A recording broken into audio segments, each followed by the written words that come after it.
Is that everybody? We don't have any more we can bring in? All right. Thank you very much. We have Holly May signing again. Larissa Martin is here with us. Chaplain Davis.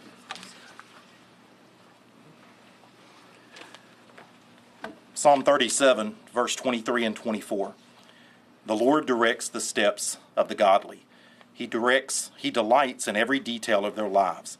Though they stumble, they will never fall, for the Lord holds them by the hand. Let us pray. Gracious Heavenly Father, we know that you are with us in both the calm and the storm. Even when the disciples began to fear, Jesus showed he was Lord over the waters. We ask that you would calm the wind and the waters of the approaching hurricane and spare those in the path from harm. Open our hearts in love and generosity to all who need help in the coming days. In all things and at all times, help us to remember that even when life seems dark and stormy, you are in the boat with us, guiding us to safety. In your most holy name we pray. Amen. Amen. Okay, John Quagliarella, National Weather Service. Thank you, Governor. John Quagliarella, National Weather Service. Hurricane Ian's landfall is imminent along the northern Charleston County coast. As of the Hurricane Center's 11 a.m. advisory, Ian was a Category 1 hurricane with 85-mile-an-hour winds, and we should be getting an update on its position here within the next hour or so. The impacts of Hurricane Ian are already ongoing across the state. Peak wind gusts as of noon have reached 83 miles an hour at Fort Sumter, 73 miles an hour at Folly Beach, 68 miles an hour at Murrells Inlet, 58 miles an hour at the Charleston Airport, 55 miles an hour at Georgetown, and 53 miles an hour at North Myrtle Beach. The strongest winds will occur into this evening across the northern Charleston Tri-County area, up through the Grand Strand and PD, with areas along the coast near where Ian makes landfall potentially seeing wind gusts up to 80 to 90 miles an hour, and 50 to 70 miles an hour farther inland along the track. Tropical storm force winds will extend west through the Midlands. These winds have already downed numerous trees and power lines across parts of the state, and these reports should become more widespread as Ian shifts inland and the destructive winds develop. Storm surge flooding is already ongoing as well across much of the South Carolina coast, with reports of inundation in many coastal communities, especially along the central and northern portions of the coast. Peak surge values of 4 to 7 feet of inundation are expected north of Isle of Palms, with lower values south of there, generally up to 2 to 4 feet. Storm surge flooding will be most problematic through mid-afternoon, but could certainly linger through the evening. Areas in and around McClellanville, Georgetown, Debidu Colony, Pawleys Island, Garden City, Litchfield, and Cherry Grove will be most affected. The storm surge will occur along the ocean front, the back bays, and tidal creeks. Coastal roadways could temporarily become impassable. Heavy rain is also ongoing, with many flash flood warnings right now in the Charleston Tri-County area. The flooding threat will continue into this evening, especially with the torrential rainfall, the high rainfall rates that we're seeing right now with Ian. Everyone's reminded that if you encounter a flooded roadway to turn around, don't drown. And finally, there's an increasing threat of isolated tornadoes, mainly in the far northeast part of the state where a tornado watch has now been issued. Conditions should improve across the state late tonight as Ian weakens and lifts to the north. So again, please seek higher ground if you're in a flood-prone location along the coast, and do not drive through flooded roadways. Thank you. Thank you. And we'll answer questions as we go through the team. As I speak, the center of Hurricane Ian is approaching the coast of South Carolina, just above Charleston, mainly from Bulls Bay up through Myrtle Beach. I've spoken to a number of the mayors in those areas, and they are well prepared. The Grand Strand, particularly right now, is seeing very rough seas. Also, behind the Grand Strand, the water is backing up because it can't get out behind the beaches and behind the creeks. But this is not as bad as it could have been. A lot of prayers have been answered, but I would ask people don't quit yet because it's still coming. We are not out of the woods. I remind people, as John Quagliarella just said, there's water on the roads. We've seen photographs of it that people have been sending us, the mayors and others, and it's still very dangerous. And there's still winds even where there's not much water in other parts of the state. So if you don't need to go outside in the wind right now, stay inside. If you don't need to drive anywhere, don't drive. Be careful and be smart. So far, fortunately, no deaths have been reported to us as a result of the storm. But there are still life-threatening conditions, and we need to continue to be very careful. I note that in Charleston, they have, according to Mayor Tecklenburg a little while ago, they have about 6 to 12 inches of water in the hospital district. That's much less than was expected. The low wall around the battery was not overrun with water. That is very good news. High tide in Myrtle Beach was at about 12:30, and so we know the water is high there. The winds are high, and as I said before, a lot of water is being trapped inland and can't get out because of the winds and because of the currents. But right now, when the storm seems to be receding in certain parts of the state and is moving on to others at hurricane speeds, this is when people normally get careless, get hurt, and unfortunately often lose their lives. So don't forget that human error is the deadliest thing that we have. Misjudgments, miscalculations, carelessness. So be careful and be smart. I spoke to President Biden this morning. He was fully aware of our situation. He promised whatever help we needed. And you would like to know, of course, he's been here before, and he says South Carolina is a beautiful place. And, of course, I agreed 100% with that. So that is our situation so far, and we have a number of people to speak and provide details. And we'll start with General Jeff Jones. Thank you, Governor. Major General Jeff Jones, the Deputy Adjutant General. Right now, the South Carolina Military Department, which comprises our Army Guardsmen, our Air Guardsmen, and our State Guardsmen, and our civilian employees, they are poised to continue to respond to our state and local partners and the people of South Carolina. Currently, we have 90 Guardsmen on state active duty. They are positioned forward, primarily performing high water vehicle support, and we are poised and prepared to shift operations in response to any request to any mission statewide. Thank you very much. Thank you, General. Kim Stenson. Thank you, sir. Kim Stenson, Director of South Carolina Emergency Management Division. The State Emergency Operations Center is currently at Operating Condition 1, also known as OPCON 1. This is our highest level of alert and response, and we are now fully staffed with a number of state agencies and voluntary organizations 24 hours a day until this event curtails. Right now, priorities include support to counties and responding to transportation, sheltering, supply, and equipment missions. We're also planning for damage assessment and follow-on recovery operations. We continue to work closely with the local authorities to share information and identify unmet needs. We've only received a few requests for support, but they include high water vehicles, swift water rescue teams, and shelter support. In the near term, we expect to receive additional requests for debris management assistance, generators, and also damage assessment. Damages have been light so far, with basically reports of downed trees and localized flooding, mostly along the coast, but we expect that to build over the afternoon. The governor mentioned talking to President Biden, and last night we received a federal emergency declaration which will allow us to seek reimbursement for response costs and any direct federal assistance we might request. And that emergency declaration is different, is not the same as a major disaster declaration, which we requested after the completion of any damage assessment that we would do and potentially provide funding for both infrastructure and repairs and assistance to individuals and families. So the emergency declaration is fairly limited, but it does give us some advantages, certainly at this point. As the storm moves through South Carolina, residents should keep in mind a couple of key points.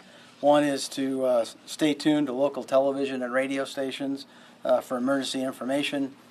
Certainly stay inside a well-constructed building, and then try to limit your non-emergency calls to keep that grid open, and use text messages if you've got non-emergency calls. So, reminder: citizens can use scemd.org and the South Carolina Emergency Management app on your phone to keep up to date on disaster information.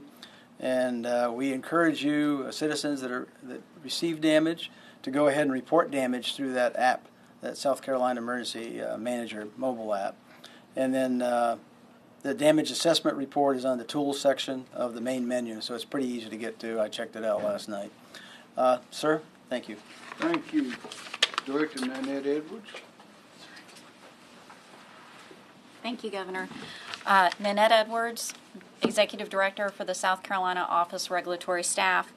So around 10:30 this morning, statewide, we had outages of around 32,927. As around 12:25 today, we're already over 69,000. I do anticipate that those outage numbers will climb. The crews are standing at the ready, and they will go out and do restoration efforts, but only when it's safe to do so. So when those winds get to about 30 miles per hour, the crews that are out there, you will see them pause. So for customers who currently have power, because I expect the number to climb, please do take a moment and charge your phones, do those things that you need to do while you still have some power. For those that are experiencing an outage, do notify your utility so that they are aware. And if you are out and about for some reason, stay away from downed power lines. If you do have a customer complaint, contact ORS toll-free at 1-800-922-1531. That concludes my report. Thank you, ma'am. Secretary Hall, Department of Transportation. Thank you. I'm Christy Hall, the South Carolina Secretary of Transportation. We currently have more than 2,100 employees working this event. As of now, we've responded to more than 200 downed trees across the state that's been removed in order to re-clear the roadway and enable the utility providers to get back in and do the work that they need to as well. We will continue to do that as the storm passes through the state. We are also aware of water on some of the roadways across the state. There are currently no major closures that we are aware of. However, we are closely watching with the local officials some of the causeways in the areas that John Q mentioned, really north of Charleston all the way up to Myrtle Beach area. As mentioned earlier, we urge people to avoid travel if at all possible today as the storm works its way through the state. And Governor, that completes my report. Thank you. Thank you, ma'am. Director Ben Duncan. Thank you, Governor. Ben Duncan, Chief Resilience Officer, South Carolina Office of Resilience. We are standing ready at this time to assist citizens who may have damage or may have some need for assistance from the hurricane. We help with short-term problems, we help with long-term problems, and we are here until we take care of those problems for you. We're here to assist the governor, we're here to help citizens, and we provide information that you may need in the short term or long term. Thank you. Thank you. Director Emily Farr. Thank you, sir. Emily Farr, Director of the Department of Labor Licensing and Regulation. Throughout this event, the agency, through its division State Fire, has been prepared should any search and rescue efforts be needed. Earlier this week, we mobilized Task Force 1 with collapse and water rescue capability at the State Fire campus here in Columbia, so that we were prepared to back up the regional search and rescue teams that are located in Charleston, Hilton Head, and Myrtle Beach. Last night, North Charleston did request 2 boat teams, so we did deploy Task Force 1, and they arrived there at about 10 p.m. last night. We backfilled those teams by requesting 2 boat teams through firefighter mobilization, and Anderson County and Oconee County answered that call, and their boat teams are now here in Columbia, ready to deploy if needed. As well, the State Fire Marshal, Chief Jonathan Jones, continues to make contact with the fire chiefs along the coast to make sure that they do not have any unmet needs. We appreciate all of the first responders who volunteer and stand ready to ensure South Carolina is prepared if any search and rescue is necessary. And just remind those viewers, if you ever do find yourself in an emergency situation needing those sort of assistance, to dial 911. Thank you, sir. Thank you, ma'am. Director Mike Leach, Department of Social Services. Thank you, Governor. Good afternoon. Michael Leach, South Carolina Department of Social Services. Currently, we have 5 shelters open across the state. All are general population shelters. 2 are in Charleston County, 1 in Jasper County, 1 in Orangeburg, and 1 in Williamsburg. As of noon today, we have a total population of 119 individuals in our shelters. Our current total capacity is 759, and so we're about 15% of that capacity. All locations are resourced. DSS staff, Red Cross volunteers, law enforcement, and other volunteer organizations are currently engaged in that mission. There are 0 medical needs shelters open at this time, and we recommend anyone who needs a shelter to bring blankets, sleeping bags, pillows, medications, any personal hygiene or personal items, or special foods if you're on restricted diet. And shelter information could be found at scemd.org or redcross.org, or contact your local county emergency manager. Thank you. Director Rob Wood, Department of Public Safety. Thank you, Governor. Good afternoon. I'm Rob Woods, Director of the South Carolina Department of Public Safety. Beginning yesterday, we deployed law enforcement officers from the state throughout South Carolina in anticipation of higher calls for service on U.S. highways, interstates, and other highways throughout the state. We have, in fact, seen an uptick in calls for service starting last night.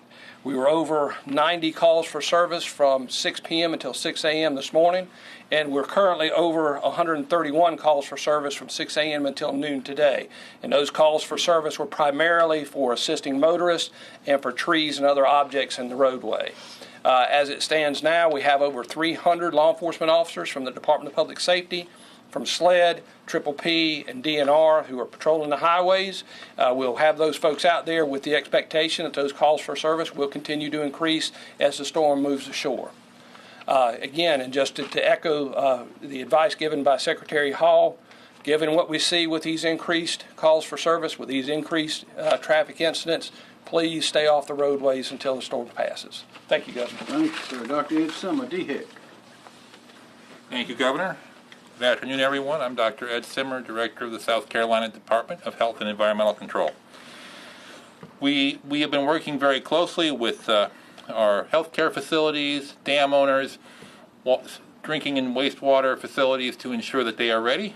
We are very confident that they are ready and prepared to weather this storm successfully, but we do have teams ready to deploy on a moment's notice if we do have any problems. Most important right now as the storm is passing through is to be safe. As the governor said, we've had no one die. We want to keep that going. We don't want anyone seriously injured in that storm. To do that, we need folks to make good decisions. Please stay indoors. If the winds are blowing hard, be away from windows. Stay out of the floodwaters. The floodwaters not only have a risk of drowning, they can have bacteria, they can have toxic substances. If somehow you do end up in the floodwater, as soon as you possibly can, rinse off, get fresh clothes on. That will help protect you. Please be careful with carbon monoxide. People may be using generators as the power goes out. Make sure that generator is outside, vented outside, so you don't have carbon monoxide, which is colorless, odorless. You will never know it's there, but it will kill you. So please be careful with that. Also, never add fuel to a hot generator because that can cause an explosion. Remember that all shellfish beds are currently closed to harvesting in the state because, again, of the toxic potential of the water, so please do not be harvesting shellfish right now. And finally, sometimes when we have flooding like this, we can have coffins float to the surface. I know that doesn't sound very pleasant, but if you find that, please call us, and we will help manage that. We will make sure that gets taken care of. And the number for that is 803-622-7259. I'd also note that many of our emergency medical services, as the storm is coming in along the coast, are no longer able to operate safely. So if you do call for help, you may not be able to be responded to right away. We have checked. All of our hospitals are open. All of the hospital emergency departments are open. If you do need emergency medical assistance, that's where you should go, because many of our regular medical clinics and urgent cares are currently closed, especially along the coast. If you do have questions as the storm passes about things like mold, your private well, food in your refrigerator if your power has gone off, and when is that safe, please go to our website, scdhec.gov. We have information about each of those topics and also hotline numbers you can call for things like mold, dam safety, and those sorts of issues. Finally, let me just say, South Carolina is great because we take care of each other. If you have a neighbor, a friend who maybe isn't as able to take care of themselves, please check on them when it's safe to do so. Make sure they're okay. Provide them the assistance that they need. And, working together, we will be safe and we'll get through this successfully. Thank you, Governor. Thank you, Dr. Silva. Chief Mark Keel, SLED. Good afternoon. I'm Mark Keel, Chief of SLED. All of our personnel has been on standby since the day before yesterday. We began assisting ESF 16 Highway Patrol with patrols of our major highways, interstate, major roadways. We started that at 3 p.m. yesterday afternoon, and we'll continue that until after the storm. At that point, if there are areas of the state that we need to transition into security missions at request of chiefs and sheriffs, we'll do that. I've personally been in contact with the chiefs and sheriffs along our coastal this morning, as well as our regional captains are maintaining contact with them. We will continue to talk to them, communicate with them, and if they have any needs after the storm has passed, we will assist them with any of those security missions. Thank you. Thank you, Chief. Are there any questions? Questions? Governor, are you recommending a certain time when people can actually leave their structures, leave their safe spaces? Well, we prefer the wind to be gone and the water to be gone, of course. But we'll be providing that information. It'll be available online, and we'll be having another press conference to provide that. But this is something where people need to use their own judgment. If it's dangerous outside, they should not go. And these winds are high. They can blow projectiles through the air. You can get struck by a projectile, and again, water on the roads can be very dangerous, particularly when there's water in the ditches. And so we want people to use common sense. Stay tuned to the channels. We don't know exactly how the water is going to flow or how deep it's going to be in various places. And there may be some flooding that we haven't seen yet as the water makes its way down to towards the coast. Yes? How would you describe working with the Biden administration while you're preparing and responding to the storm? They've been helpful and cooperative, and as we all know, when there's a hurricane, there's no politics involved there. And everybody agrees that we want to keep everyone safe and protect people, help people recover as well. For the South Carolina Department of Transportation, are there any specific areas where we're seeing the most flooding or trees down that people need to avoid, like certain locations in Columbia that people may need to avoid? Just sporadic trees down in the Midlands and the upstate as these strong gusts move through the state, as described by John Q. with the Weather Service. Of course, in the coastal areas, really from Charleston all the way up to Myrtle Beach, as the tide, currently at high tide, so as that tide is here and the storm's coming in at the same time, there will be elevated water levels across some of the roads. We're seeing that today as we speak, and of course, it'll take a little bit of time for that water to recede, but as soon as it recedes, we're prepared to go in immediately. We've pre-positioned assets to go in and clear any sand or debris or anything that may be blocking those roads immediately to restore service. Question. Director Woods said there's about 221 calls for service to your agency. Are they concentrated in any certain areas right now? No, what we're experiencing, obviously in the coastal area, that's where we're seeing the highest increase. We see some sporadically statewide, but mostly it's in the coastal areas where the storm's impacting us. One other question. With the conditions the way they are now, do you see anything that may suggest that there could be severe weather such as tornadic activity and things of that nature? Yeah, there appears to be an increasing threat right now. That could be some isolated tornadoes. That threat is really just limited to the far northeast part of the state, so right along parts of the Grand Strand. I believe a tornado watch was just issued for the northeast part of the state for that threat. And it'll continue through the afternoon, maybe into the early evening hours, but it looks really localized just in that one part of the state. The rest of the state, the threat for tornadoes looks very, very low. More questions? Yes, sir. Director Edwards, you mentioned power outages. Are those largely in the Charleston, Tri-County area, or are you seeing those across the state? Well, we track all outages. Our system, the Palmetto system, does record statewide. So as you can imagine, the ones that are in the up part of the state, they're lower. You are correct. As I was coming in for this meeting, Dominion, I think, was already over 23,000 because they had to pause restoration efforts. The winds had gotten high enough in Charleston. I'm hoping maybe around 2 o'clock, as the winds die down, they'll be able to get their crews back out. I anticipate that the outages will be along the track that you expect, Charleston, Georgetown, that on up, Myrtle Beach. I have a question from John Q. You said, when it'll hit the coast and then come through the Midlands, will it hit around 5 or 6 o'clock? Do people who are at work right now maybe need to head home early? So the track of the storm has shifted a little bit. So it's going to make landfall along the coast, and then it's going to track through the northeast part of the state. So the Midlands won't be experiencing the brunt of the storm, but we're already seeing the high wind gusts out there now, up over 40 miles an hour in many areas. So I think that threat will certainly just continue to increase here over the next couple of hours, and I think be with us through the afternoon and the commute home for many people. So I think people just need to use caution. With those kind of winds, even in the Midlands, while they're not as strong, we're still going to expect to see some trees coming down. So people just need to use caution with that. But I think overall conditions will begin to rapidly improve once we get into tonight and the winds start to diminish. So yeah, certainly the rush hour this evening, everyone needs to be cautious, whether you're on the coast or even, in the central part of the state. We even had some gusts near tropical storm force in Greenville earlier this morning. So even parts of the upstate are seeing those winds as well. So just everyone really should just use caution. John, while you're up there, can you talk about the timing of landfall in relation to high tide versus low tide?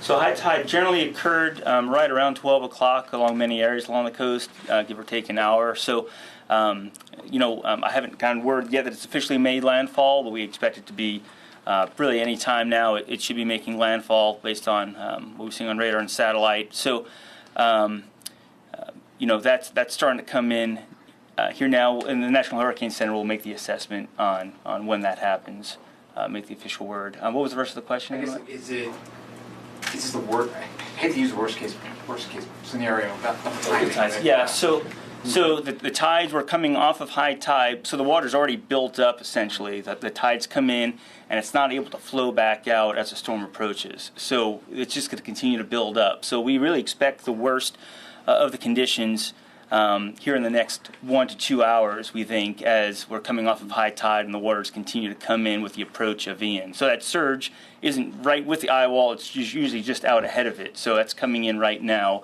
with the time of high tide. So the next several hours will probably be the key time to focus on that storm surge threat. For a little more detail on that, John Tecklenburg, Mayor of Charleston, the high tide there was around noon.